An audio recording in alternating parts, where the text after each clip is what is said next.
Welcome to T2B live. మా T2B live channel ని subscribe చేయండి. లేటెస్ట్ అప్డేట్స్ కోసం బెల్ ఐకాన్ ని ప్రెస్ చేయండి. ఏ చిన్న అప్డేట్స్ ని మిస్ కాకండి.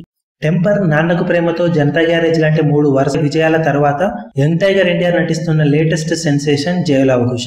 షూటింగ్ శరవేగంగా జరుగుతున్న ఈ సినిమా ఇప్పుడు మరో కొత్త షెడ్యూల్ కోసం గుజరాత్ వెళ్లనుంది. కాగా దానికి ఇంకా వారం రోజుల సమయం ఉండటంతో ఎన్టీఆర్ ఈ వారం రోజుల సమయాన్ని సెలవులుగా తీసుకున్నట్లు ఇండస్ట్రీలో చెప్పుకుంటున్నారు.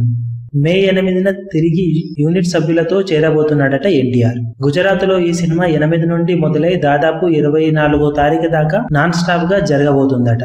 ఇందులో ఫ్యామిలీతో కొద్దిగా టైం స్పెండ్ చేయడానికి గ్యాప్ తీసుకున్నట్లు ఇండస్ట్రీలో చెప్పుకుంటున్నారు. ఈ గ్యాప్ లో మొట్టమొదటగా బాహుబలి సినిమాను చూసిన ఎన్టీఆర్ జక్కన్నను మెచ్చుకున్న విషయం అందరికీ తెలిసిందే. కాగా ఎన్టీఆర్ నటిస్తున్న Jai Lava Kusa cinema official first look ను మే 19న రిలీజ్ చేయబోతున్నారు. సినిమా సెప్టెంబర్ 1న రిలీజ్ కాబోతున్నట్లు ఇండస్ట్రీలో సమాచారం. మరిన్ని లేటెస్ట్ అప్డేట్స్ కోసం T2B లైవ్ ని సబ్స్క్రైబ్ చేయండి. వీలైతే లైక్ చేయండి, కుదిరితే షేర్ చేయండి.